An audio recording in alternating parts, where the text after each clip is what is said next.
Olá, meus amigos e meus irmãos, tudo bem com vocês? É muito bom ter vocês aqui. Vivemos no tempo do fim. Os sinais dos tempos estão a cumprir-se rapidamente. Declaram que a vinda de Cristo está próxima às portas.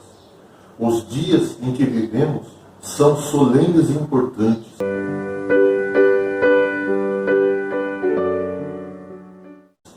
Mas, antes de continuar, vamos orar. Benditas tu, Senhor nosso Deus, Rei do Universo. Estamos vivendo no tempo do fim e precisamos nos preparar. Envie seu Espírito Santo. Abra nossa mente para entender o estudo da sua palavra. É o que pedimos, em nome de Jesus. Amém. O Espírito de Deus está gradual, mas seguramente sendo retirado da terra. Pragas e juízos estão caindo sobre os desprezadores da graça de Deus. As calamidades em terra e mar, as condições sociais agitadas, os rumores de guerra são portentosos, prenunciam a proximidade de acontecimentos da maior importância. Nos últimos anos, nosso planeta tem sofrido um crescente número de calamidades naturais, terremotos, furacões, seca, inundações e um devastador tsunami. Alguns desses acontecimentos, embora menos dramáticos, como o aquecimento global e o correspondente derretimento de geleiras e calota polar, também têm levantado em muitas mentes questões relacionadas às suas causas. São esses eventos os resultados das leis naturais ainda pouco entendidas? É sua causa real a exploração humana do nosso habitat natural? As condições do mundo mostram que estão iminentes tempos angustiosos.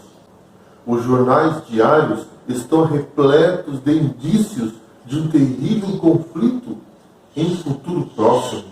Roubos ousados são recorrentes frequências. As greves são comuns, costumam-se por toda parte furtos e assassinos. Homens possuídos de demônios tiram a vida de homens e mulheres e crianças. Os homens têm se enchido de vício e campeia por toda parte, toda espécie de mal.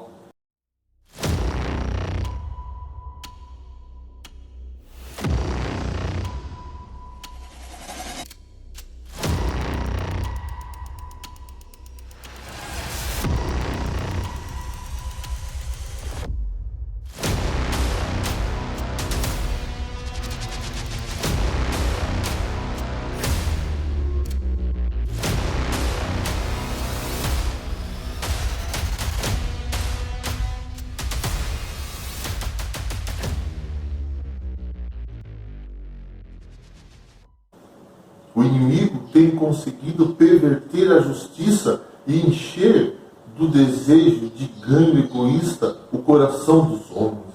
Vamos ler Isaías 59, o verso 14?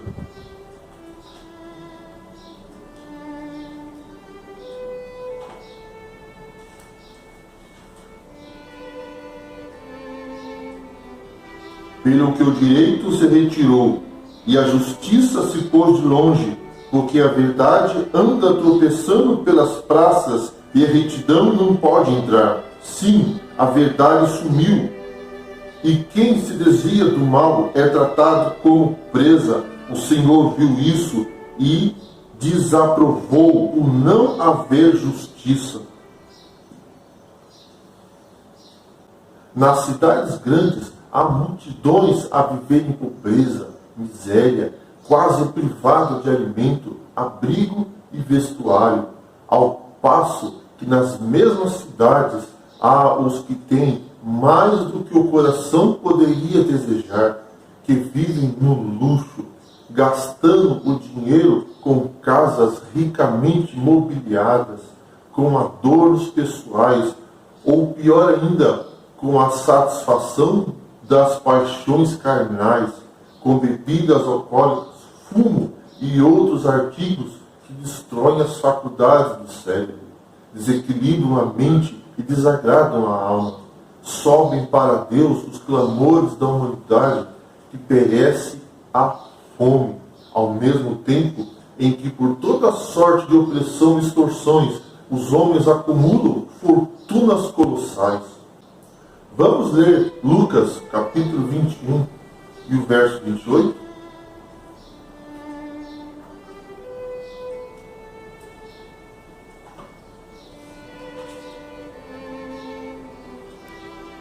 Ora, ao começar essas coisas suceder, exultai e erguei a vossa cabeça, porque a vossa redenção se aproxima.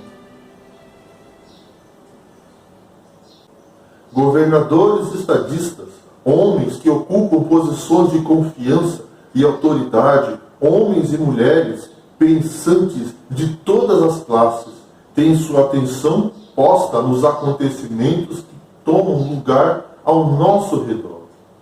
Eles examinam a intensidade que está tomando posse de cada elemento terreno e reconhecem que algo grande e decisivo está para acontecer, que o mundo está no limiar de uma crise estupenda. As calamidades em terra e mar, as condições sociais agitadas, os rumores de guerra e as guerras que estão acontecendo hoje são portentosos, prenunciam a proximidade de acontecimento de maior importância. As forças do mal estão se arregimentando e consolidando-se. Grandes mudanças estão prestes a operar-se no mundo e os acontecimentos finais serão rápidos. Testemunhos Seletos, volume 3, página 280, capítulo 53, a última crise. Vamos ler Daniel, capítulo 12, e o verso 1.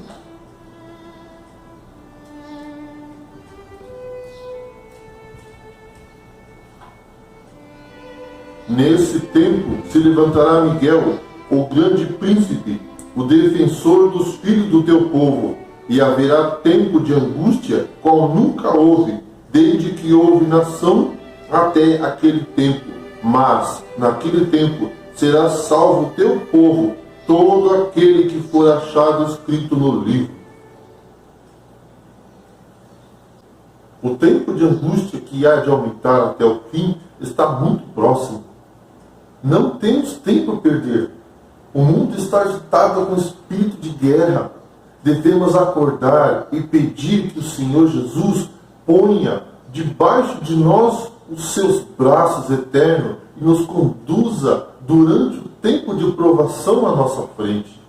Estamos mesmo no limiar do tempo de angústia e acham-se diante de nós perplexidade com que dificilmente sonhamos. O mundo está se tornando cada vez mais iníquo. Em breve surgirá grande perturbação entre as nações, perturbação que não cessará até que Jesus venha. Deus sempre tem dado aos homens advertência do juízo por vir. Aqueles que tiveram fé na mensagem por ele enviada para seu tempo e agiram segundo sua fé em obediência aos seus mandamentos, escaparam aos juízos que caíram sobre os desobedientes e incrédulos. Vamos ler Mateus 24, e o verso 37 até o 39.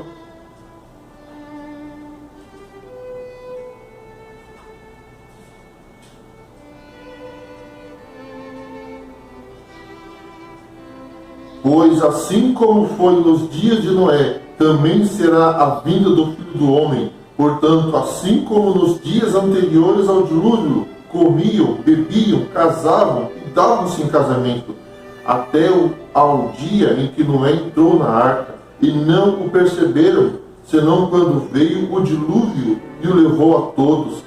Assim será também a vinda do Filho do Homem. Os antediluvianos eram transgressores atrevidos da lei de Deus, eram maus e pervertidos, A vida humana não valia nada naquele tempo, e muito menos a santa lei de Deus. Por isso a terra estava cheia de violência e maldade, e por causa da grande impiedade é que foram destruídos pelo dilúvio. E atualmente o mundo está seguindo o mesmo caminho, pois os transgressores da lei de Deus estão enchendo a terra de impiedade e violência. A mídia todo dia mostra a violência, os crimes, as corrupções que se tornaram tão comuns que já não impressiona mais ninguém, despertando comentário ou surpresa das pessoas. Os seres humanos estão vivendo para a satisfação de seus desejos egoístas e carnais. Vamos ler Gálatas 5, o verso 17 até o 21?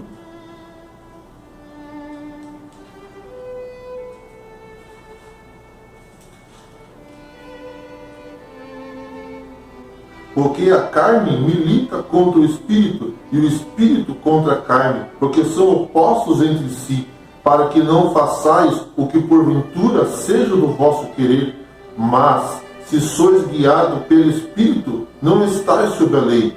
Ora, as obras da carne são conhecidas, e são prostituição, impureza, lascívia, idolatria, feitiçaria, inimizade, porfia, ciúmes, ira, discórdia, dissensões, facções, inveja, bebedice, glutonaria e coisas semelhantes a estas, a respeito dos quais eu vos declaro, como já outrora vos preveni, que não herdarão o reino de Deus os que tais coisas praticam.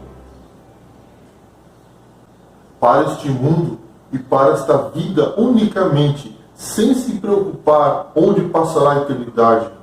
Noé era considerado um fanático extravagante, mas ele continuava firme. Por 120 anos, sua voz solene ecoou aos ouvidos naquela geração de que a terra será destruída por um dilúvio.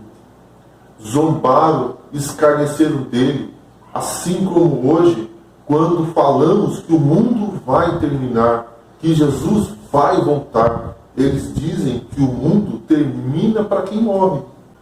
A arca estava construída. Os animais começaram a entrar guiados por anjos. Entraram de 2 em 2 para Noé na arca.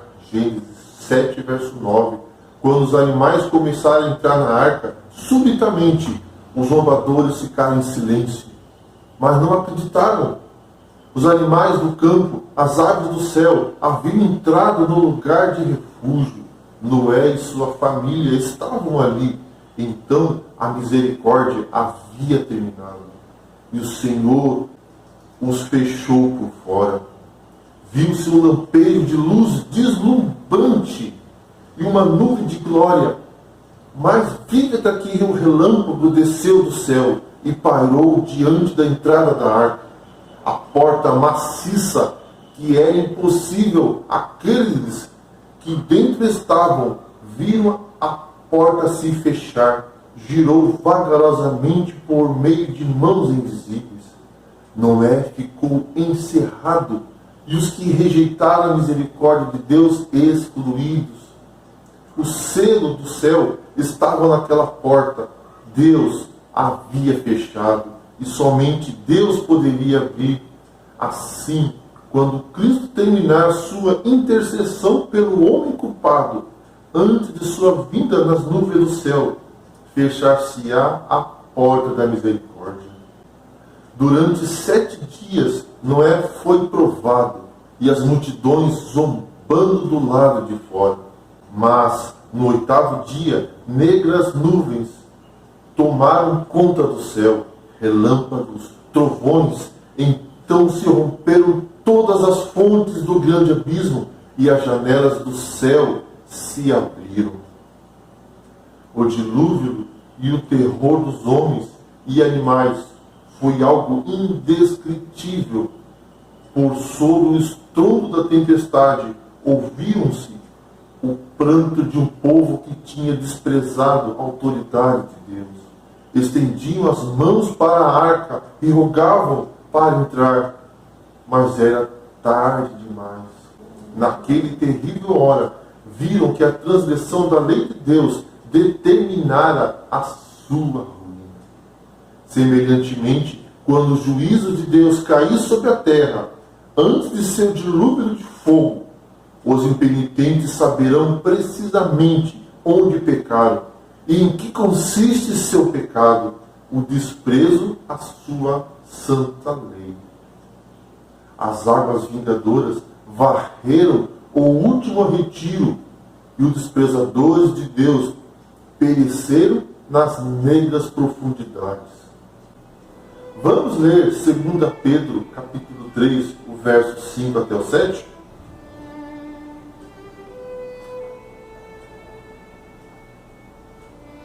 Porque deliberadamente esquecem que de longo tempo houve céus, bem como terra, a qual surgiram a água, e através da água, pela palavra de Deus, pela qual veio a perecer o mundo daquele tempo, afogado em água. Ora, os céus que agora existem e a terra, pela mesma palavra, têm sido entesourados para fogo, estando reservados para o dia do juízo e destruição dos homens ímpios. Está a vir outra tempestade. A terra de novo será varrida pela ira desoladora de Deus. E o pecado e os pecadores serão aniquilados. Depois que o anjo de Deus fechou a porta da arca, foi que as pessoas corriam e batiam na porta para Noé abrir. Mas a oportunidade de salvação havia passado. Mas hoje a porta da graça ainda está aberta. Mas chegará o dia em que a porta da misericórdia estará para sempre fechada. Deus sempre tem dado aos homens a advertência dos juízos por vir. Aqueles que tiveram fé na mensagem por ele enviada para seu tempo e agiram segundo sua fé em obediência aos seus mandamentos, escaparão aos juízos que caíram sobre os desobedientes e incrédulos. Vamos ler Lucas capítulo 17, o verso 26 e o verso 30?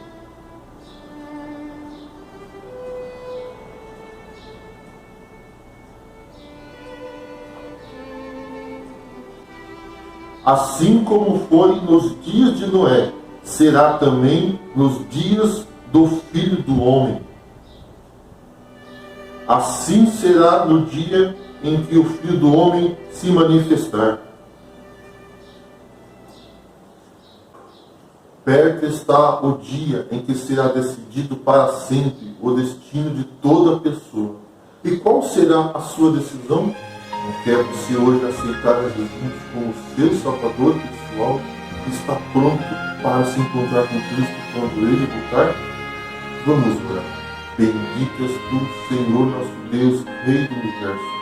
Queremos entregar nosso coração a Ti. Perdoe nossos pecados.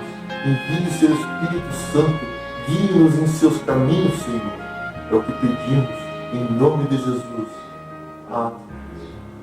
Deus abençoe a cada um de vocês.